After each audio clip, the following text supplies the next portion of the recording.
is Liz Davis. I am a nutritionist and I specialise in digestive health for busy women.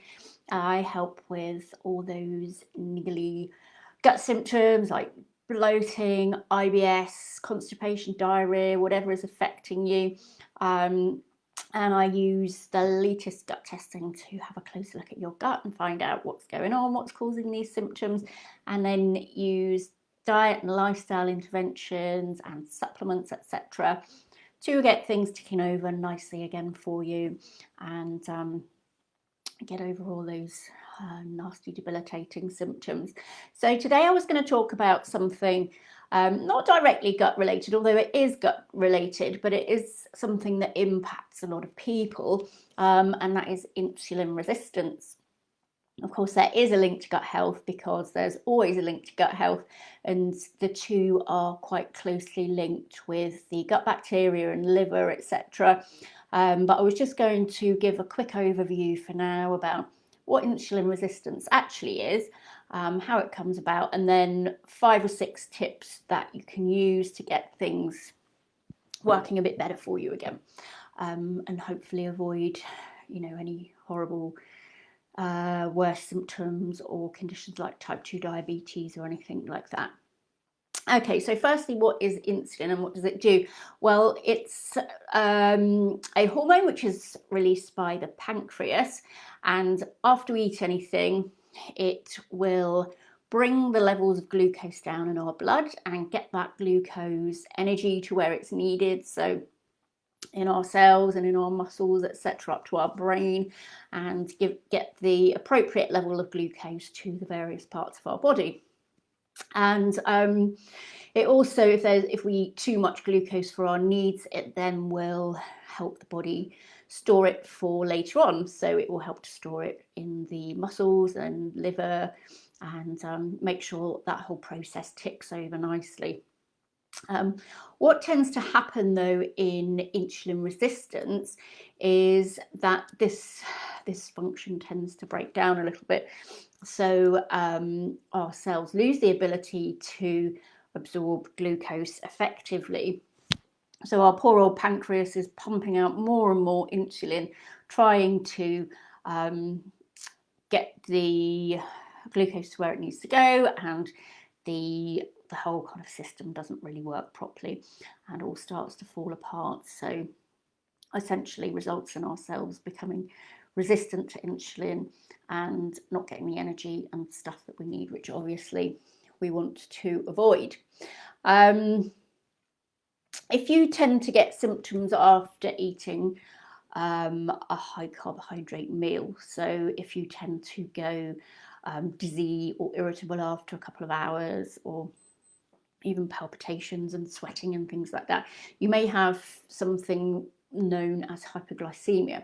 And hypoglycemia is an issue where your blood sugar just drops really, really low, and this can be an indicator that you could be in line for blood sugar issues later on, and insulin issues such as pre-diabetes or diabetes. So if you're getting anything like that, it's a good idea to get checked out at the doctor. They can test your blood glucose levels for you.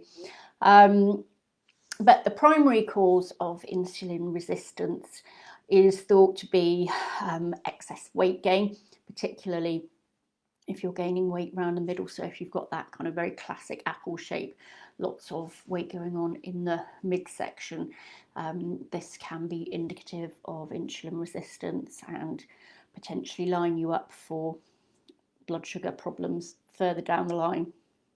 Okay, but the good news is that all these conditions are greatly helped by dietary interventions and making sure that you follow a few basic ground rules with regard to eating and diet choices, etc. So the first thing I would do is be watchful of your carbohydrate intake. I'm not a fan of completely cutting out on carbohydrate food. I know this has been very kind of fashionable lately with the ketogenic diet, low carb diet, etc. And I know a lot of people do find this very useful, but really the impact of this has been shown on people's microbiome diversity. So I think it's still really important to eat really good quality carbohydrate foods. So look at things like whole grains, brown rice, quinoa, rye breads, you know, looking at the whole grain rather than the flour products as well. These are all really key, for your blood sugar regulation, and also for making sure that your microbiome is fed adequately. So those good bacteria are getting all the great food that they need, and ensuring that you have that great microbiome diversity going on. So yeah, stick to good quality carbohydrates. Avoid anything white, anything highly processed. That's the thing. So pastries, biscuits, anything made out of white flour, because that's going to be very detrimental for your blood sugar levels. The next one is sugary drinks, particularly things like fruit juices, which are often marketed as being very healthy. We think they're healthy because they've got lots of vitamins in, but bottom line is ultimately they're just the sugar from the fruit. There's no fibre or anything like that in them. So when they hit our bloodstream, when we drink them, they hit very quickly. Our blood sugar raises very, very high. Lots of insulin gets released, and then our blood sugar drops too low, and it starts that imbalance of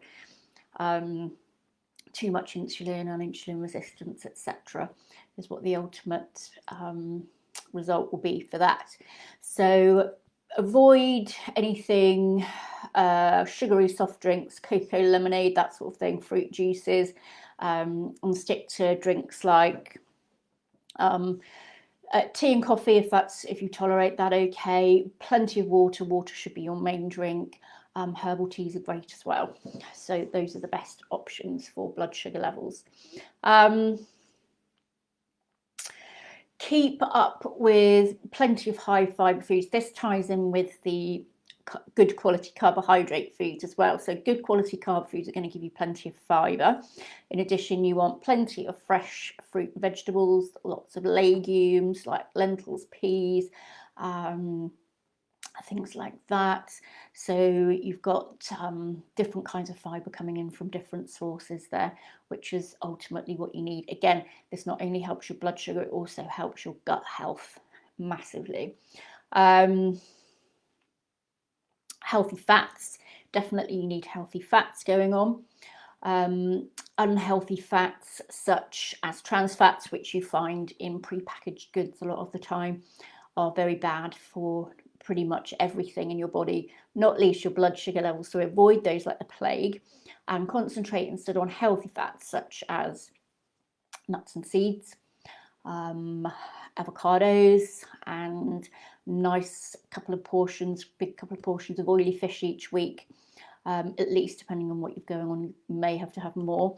Those are your healthy fats, and avoid any damaged unhealthy fats, because they can wreak a lot of havoc throughout your body as well. You want plenty of protein foods going on, good quality protein. So lean meats such as chicken, again, your fish comes in here. Things like hummus are great sources, nuts, seeds, any nut butters and things that are made out of those. Eggs are great protein sources, and you've got some nice fats going on in there as well. Yogurt, natural yogurt, if you tolerate dairy, are all great protein sources for you as well. And then lastly, it's important to make sure you're not overeating. So we tend to overeat when we let ourselves get very hungry. So if we're starving, we tend to, our hormones which signal we've had enough to eat, they don't kick in particularly quickly. So it's a good idea to eat slowly and mindfully, really think about what you're doing. If you're eating, make sure you're only eating. So eat without watching TV, without driving your car, whatever else it is that's distracting you, working, checking emails at your desk, that kind of thing.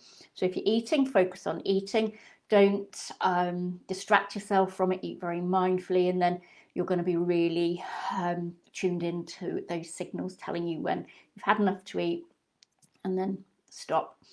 Okay, if you need to, divide it down, have smaller meals throughout the day. Instead of 3 big meals, have 5 little meals, but do make sure you're leaving plenty of space in between each one. Okay, so that's all on blood sugar. I hope that helps you. And if you would like to speak to me about any aspect of your gut health, I shall put a link to my diary in the comments, so you can just book yourself in there for a quick half an hour chat, completely free, and I can point you in the right direction of what to do next. Okay, have a great Easter, and I shall see you in a couple of weeks. Okay, bye bye.